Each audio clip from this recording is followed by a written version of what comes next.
Eu sou Mário Persona e essas são as respostas que eu dei aos que me perguntaram sobre a Bíblia. Você leu no livro O Tribunal de Cristo, escrito por Bruce Anstey, que no julgamento das obras dos crentes para recompensá-los, serão também trazidas à tona as obras de antes da sua conversão. Como pode ser isso se Deus disse que lançaria nossos pecados no esquecimento? Sim, realmente, em Hebreus 10, 17, o Senhor diz que jamais me lembrarei de seus pecados e de suas iniquidades.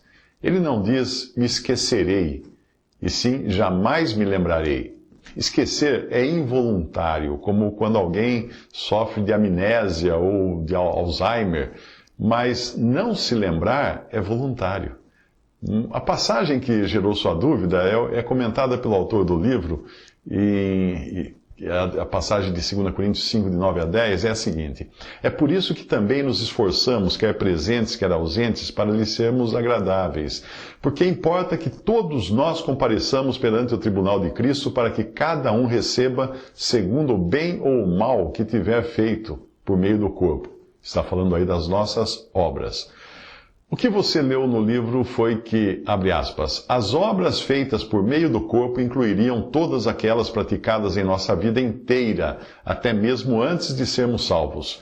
Alguém questionou isto em uma reunião de leitura bíblica anos atrás, pensando que isso pudesse só envolver a nossa vida depois que fomos salvos. Mas o irmão Brown respondeu, isto fala das obras feitas por meio do corpo. E nós estávamos em nossos corpos antes de sermos salvos. Sim, nós estávamos. Fecha aspas aí. Então, recapitulando, nós sabemos que aquele que já se converteu a Cristo não passará pelo chamado juízo final, que é o grande trono branco de Apocalipse 20, de 11 a 15. Lá diz, e vi um grande trono branco e o que estava sentado sobre ele, de cuja presença fugiu a terra e o céu, e não se achou lugar para eles. E vi os mortos, grandes e pequenos, que estavam diante de Deus, e abriram-se os livros, e abriu-se outro livro, que é o da vida. E os mortos foram julgados pelas coisas que estavam escritas nos livros, segundo as suas obras. E deu o mar os mortos que nele havia, e a morte e o inferno deram os mortos que neles havia, e foram julgados cada um segundo as suas obras. E a morte e o inferno foram lançados no lago de fogo. Esta é a segunda morte. E aquele que não foi achado escrito no livro da vida foi lançado no lago de fogo. Apocalipse 20, capítulo 20, versículos 11 a 15. Bem, se você aprendeu que no final todos serão julgados, então aprendeu errado. Apesar de ser este o ensino de muitas religiões chamadas cristãs. Se você observar bem a passagem de Apocalipse, irá reparar que ali não fala de ninguém sendo salvo, mas só dos que serão lançados eternamente no lago de fogo. O Senhor Jesus deixou bem claro isso. Ele disse, quem ouve a minha palavra e crê naquele que me enviou, tem a vida eterna, não entra em juízo, mas passou da morte para a vida. João 5:24. O salvo por Cristo não entra em juízo e nem poderia entrar, já que os seus pecados foram todos pagos. Colocar um salvo diante do grande trono branco é o mesmo que trazer de volta para comparecer diante do juiz alguém que cumpriu pena para que a pessoa seja novamente julgada. Isso não funciona, não é assim. Ora, o Senhor cumpriu a pena em meu lugar quando Ele morreu lá naquela cruz. Pagou por meus pecados ali, me perdoou de todos eles quando eu criei nele, como meu Salvador e Senhor. Como poderia eu ser julgado por um crime que Ele já pagou? Aos olhos de Deus, eu já sou ficha limpa. O que causa confusão é o que o Senhor diz no mesmo capítulo 5 de João, nos versículos 28 e 29, que parece indicar que a salvação seria só para os que fizerem o bem, e por isso seria preciso o crente também passar pelo juízo final antes de saber se atingiu o nível de bondade requerido. A passagem diz assim, não vos maravilheis disto, porque vem a hora em que todos os que estão nos sepulcros ouvirão a sua voz, e os que fizeram o bem sairão para a ressurreição da vida, e os que fizeram o mal para a ressurreição da condenação.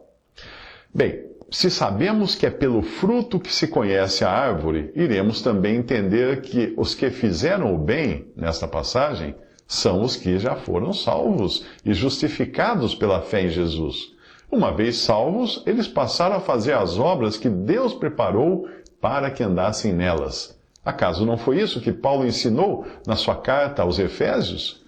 Lá ele diz, porque pela graça sois salvos por meio da fé, e isto não vem de vós, é dom de Deus, não vem das obras, para que ninguém se glorie, porque somos feitura sua, criados em Cristo Jesus, para as boas obras, as quais Deus preparou para que andássemos nelas. Efésios 2, de 8 a 10.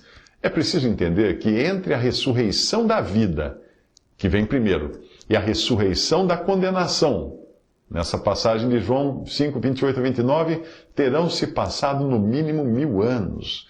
Essas ressurreições não ocorrem simultaneamente. Se Deus estivesse esperando o dia do juízo final para dar aos salvos de todas as eras a certeza de sua salvação, nós teríamos de considerar que Abel e tantos outros ao longo da história estariam hoje vivendo em um Hades de incerteza, não estando sequer na companhia do Senhor, como Lázaro no seio de Abraão, desfrutando agora mesmo de um gozo eterno, enquanto aguardam pela ressurreição de seus corpos, mas separados disso, pelo mesmo abismo que o rico da história que Jesus contou via diante de si. Lá diz, está posto um grande abismo entre nós e vós, de sorte que os que quisessem passar daqui para vós, não poderiam, nem tampouco os de lá passar para cá. Lucas 16, 26. Percebe que o rico e Lázaro já ocupam posições separadas e intransponíveis mesmo antes da ressurreição, mesmo antes do juízo final. A cena se passa no agora, pois o rico ainda roga que Lázaro seja enviado ao mundo dos vivos, a seus irmãos, para avisá-los do que lhes espera. Fica muito claro que a ressurreição não havia ainda acontecido e Lázaro já desfrutava da presença do Senhor em alma e espírito, mas não ainda no seu corpo de carne e ossos.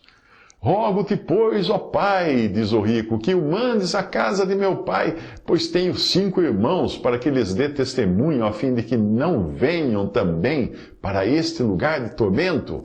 Disse-lhe Abraão, que aqui é uma figura de Deus, tem Moisés e os profetas, ouçam-nos. E disse ele, não, pai Abraão, mas se algum dentre os mortos fosse ter com eles, arrepender-se-iam. Porém Abraão lhes disse, se não ouvem a Moisés e os profetas, tampouco acreditarão, ainda que algum dos mortos ressuscite.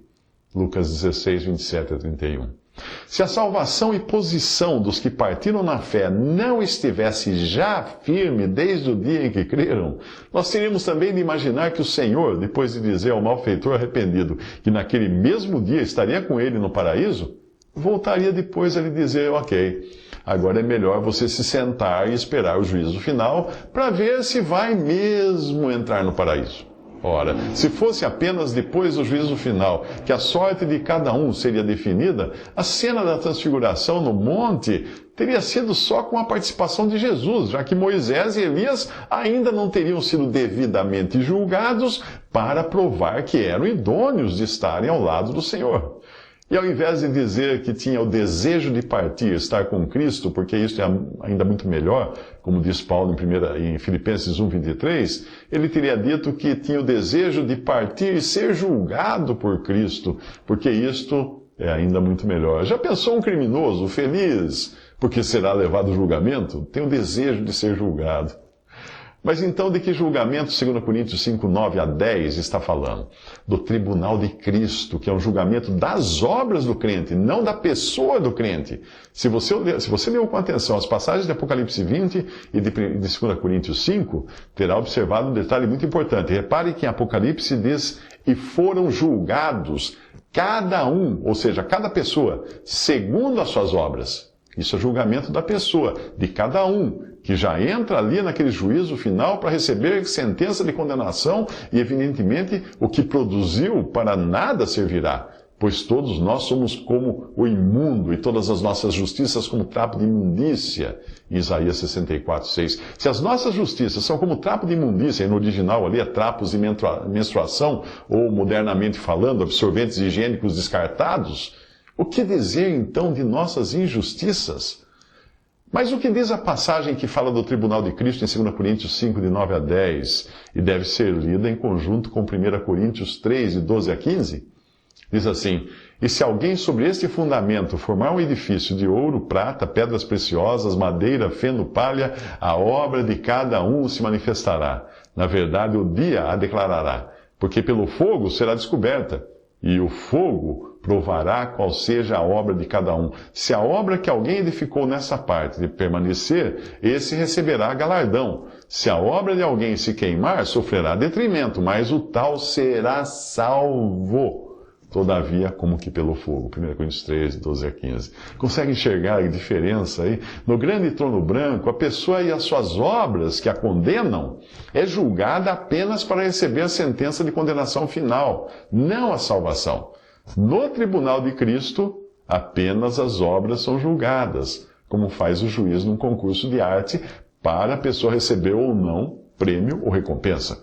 Mas, de qualquer maneira, a pessoa ali já está salva.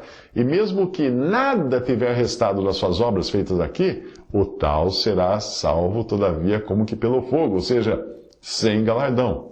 Neste ponto se saberá se as obras que o crente praticou em vida foram realmente aquelas boas obras as quais Deus preparou para que andássemos nelas, de Efésios 2:10. Ou se foram simplesmente boas obras da sua própria vontade, da sua própria energia, que não têm validade para Deus. Digamos que eu deixe minha família para ir pregar os perdidos de outro país. Muito louvável, mas será que eu fui dirigido pelo Senhor ou pela minha carne? Muitos fizeram isso dirigidos pelo Senhor, outros podem ter feito isso por outros motivos, como buscar glória para si mesmos, ou simplesmente porque eram empregados de alguma organização religiosa de missões e faziam isso como seu meio de vida. Bom, não cabe a nós julgar seus motivos, mas no tribunal de Cristo, o Senhor trará essas coisas à tona e irá prová-las como fogo, com o fogo do seu olhar perscrutador, como se prova o ouro ou a prata para separar suas impurezas. Então, aqueles que talvez achávamos ser grande coisa nesta vida, por seus grandes feitos, a exposição na mídia, poderão sair do tribunal de Cristo com uma mão na frente e outra atrás. Enquanto isso, irmãos e irmãs de quem nunca ouvimos falar e nunca ocuparam um púlpito ou apareceram na mídia, serão recompensados por sua vida de oração no secreto dos seus quartos. Eu confesso que também estranhei quando eu li o comentário no livro O Tribunal de Cristo, dizendo que até as obras que praticamos antes de nossa conversão seriam trazidas à luz porque feitas por meio do corpo que já possuíamos então. Até ali, eu achava que apenas as obras que fizemos depois de salvos seriam trazidas à tona. Mas lendo a passagem, eu percebi que não há razão para querer entender diferente do que a passagem diz. Porque importa que todos nós compareçamos perante o tribunal de Cristo para que cada um receba segundo o bem ou mal que tiver feito, ou seja, obras, por meio do corpo, 2 Coríntios 5:10. Não fala do corpo convertido ou não. Por meio do meu corpo eu fiz muita coisa antes e depois de ter sido salvo. E o versículo não coloca distinção aí. Então é melhor acatarmos que é isso mesmo que ele diz. Talvez o nosso problema é entender isso, aceitar, tem a ver com a vergonha do que nós fomos antes da nossa conversão. Mas quando isso acontecer, nós estaremos já ressuscitados. Será algo privado, privativo, não vai ser uma coisa pública. Nós teremos uma mente renovada. Ninguém vai se envergonhar das coisas que fez, como hoje nós nos envergonhamos, ao mesmo tempo em que, vivendo na carne, nós estamos sempre propensos a voltar a fazer as mesmas coisas por meio do mesmo corpo que nós usamos para fazer isso no passado. Mas, ao contrário, cada um irá exaltar ainda mais a Cristo ao saber com maior precisão a profundidade do buraco de onde foi tirado. Não teremos mais em nós essas coisas, porque apenas o que é de Cristo permanecerá eternamente. Todavia, a nossa memória ainda não renovada, ainda que renovada na época, não será apagada. Apenas enxergaremos essas coisas com outros olhos. Não seremos menos no céu do que somos agora, porém seremos perfeitos. Ou seja, vamos lembrar de coisas. Ninguém irá sofrer de uma total amnésia, pois se assim fosse, a nossa identidade desapareceria, como aqueles que são encontrados vagando pelas ruas e a polícia precisa descobrir quem são, de onde vieram, para onde vão, porque não sabem. Será que algum cristão perderia a consciência de que um dia foi salvo por Cristo, porque antes disso era um pecador perdido? De modo algum. E as marcas sempre frescas nas mãos e no lado do Cordeiro, como havendo sido morto, estarão ali eternamente para nos recordar disso. Eu me imagino naquele momento, olhando para as coisas más que eu pratiquei por meio do corpo, como alguém que depois de uma cirurgia observa num vidro os tumores que foram tirados do seu corpo e diz: veja só, nossa, isso estava dentro de mim, mas o médico extraiu, o cirurgião extraiu. Era meu, causava dores, causava problemas, me incomodava, ia me levar à morte. Mas agora pertence tudo a esse vidro do passado. Visite respondi.com.br. Adquira os livros ou baixe e-books. Visite 3minutos.net. Baixe o aplicativo.